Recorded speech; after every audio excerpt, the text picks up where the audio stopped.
So we are at another appointment. Sorry, I have food in my mouth. I'm constantly eating because I don't want my belly to get empty. You Because hungry? if it no, You hungry? if my stomach gets empty, it's not a comfortable situation for That like is the rest true. of the day. It's because sometimes the appointments take a little while, and so I want to have something in my stomach. Anyway, we're here at the doctor for our next checkup to see how Jack Jack is doing, and we'll see how it goes. It's still different because of COVID, so we can't both be in there at the same time and all of that. But Taking those deep breaths, huh? yes, it's still it is a lot going on. So we will get an update on how he's doing. I am 17 weeks at this point, I'm pretty sure, so almost halfway there. I feel like it's going fast, but it's not at the same time. So it'll be interesting. So that's what's on my mind. I'm just ready to go see the little man. So it's always exciting to kind of see the kid.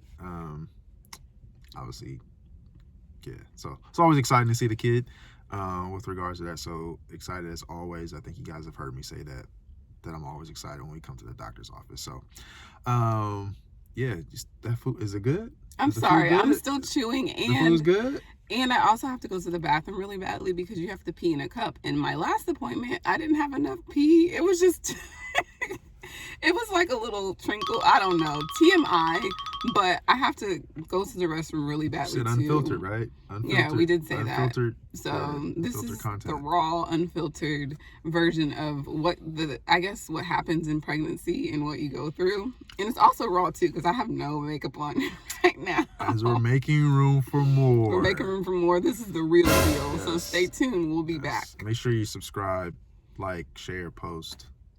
You always like to say that, don't you? You gotta throw it in there like real random like that.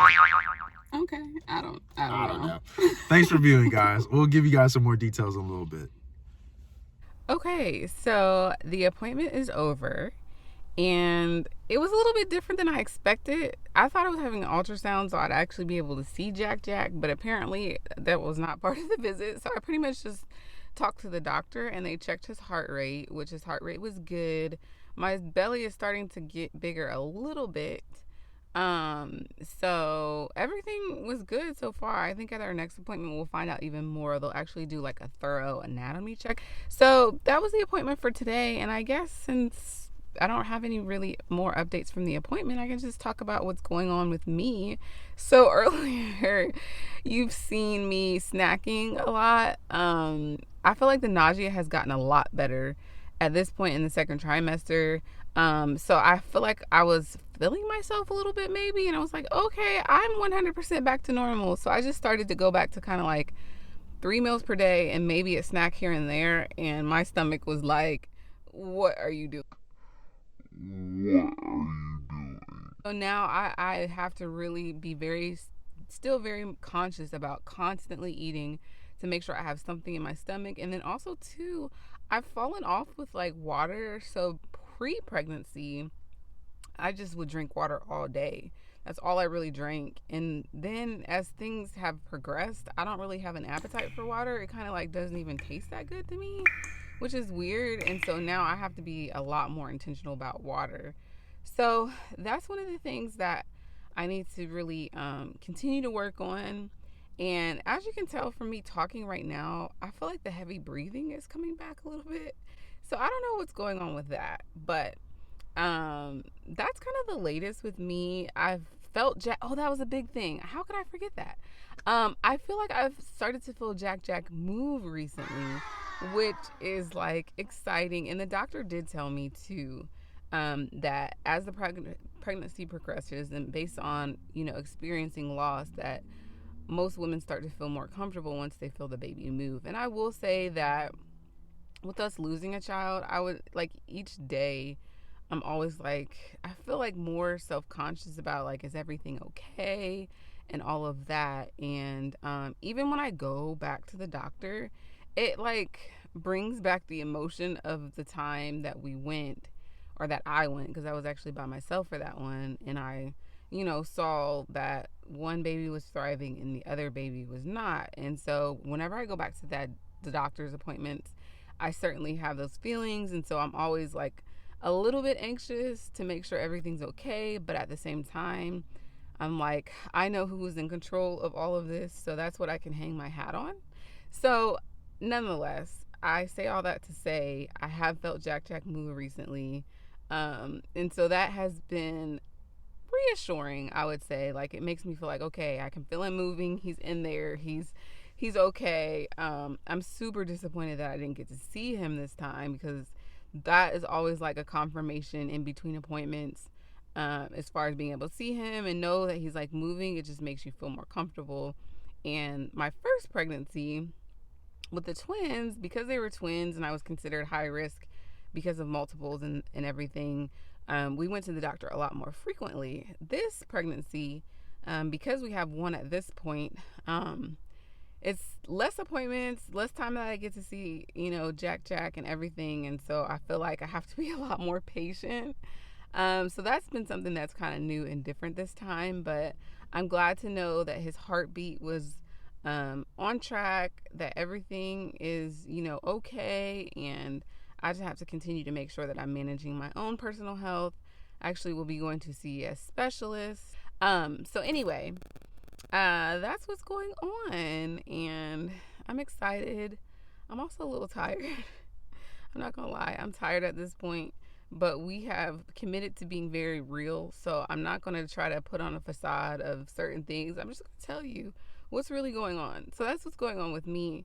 I have a lot more to get accomplished in the rest of this day, but I am feeling good about everything. And the other thing, so I'll say this is the last thing.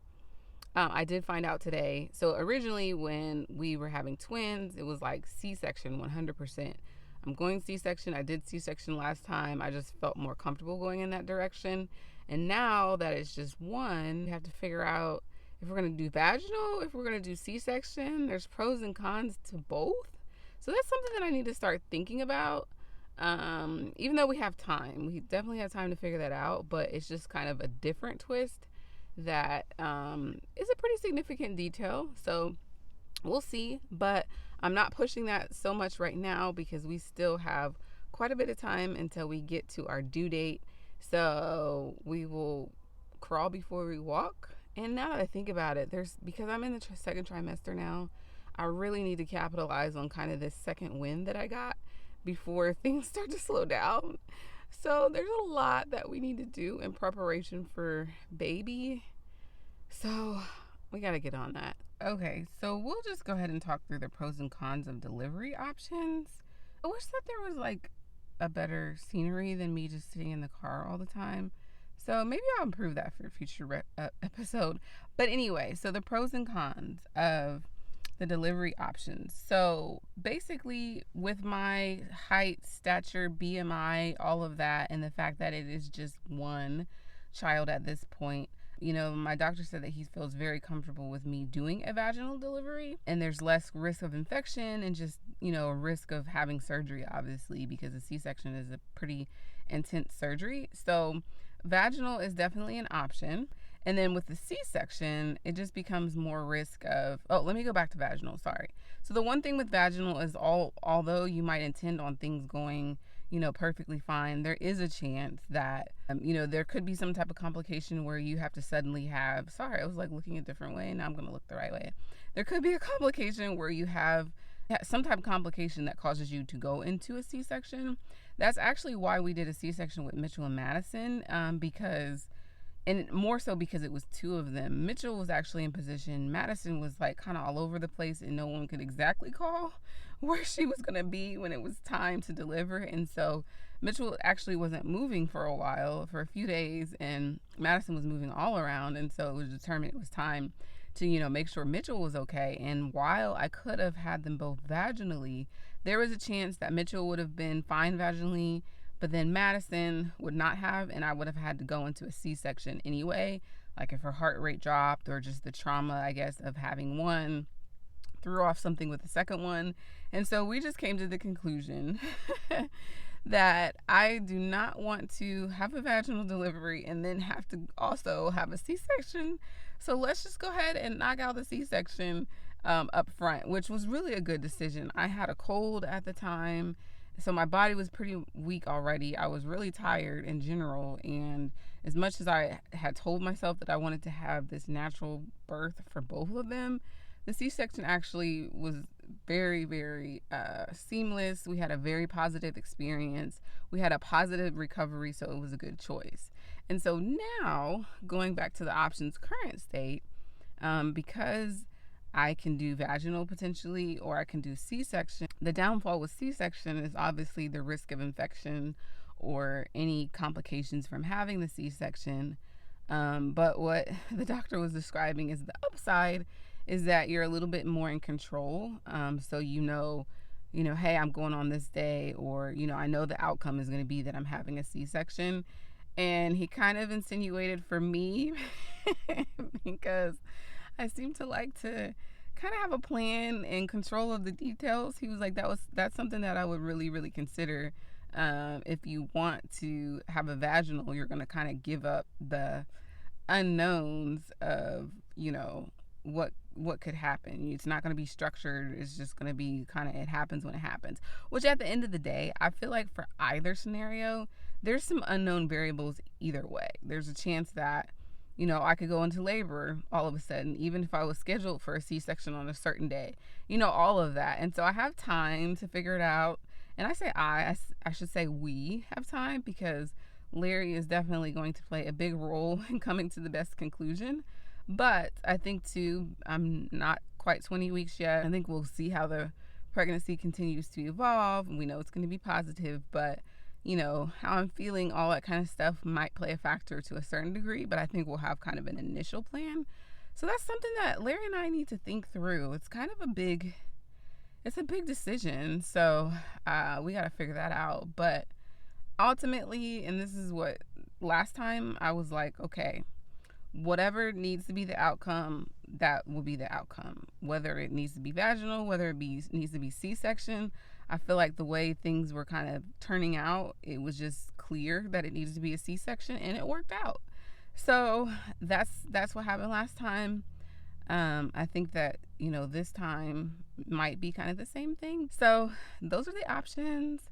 That's something else that we need to think through, but I'm not going to put a bunch of pressure on myself to figure it out right now, because we have other things to figure out.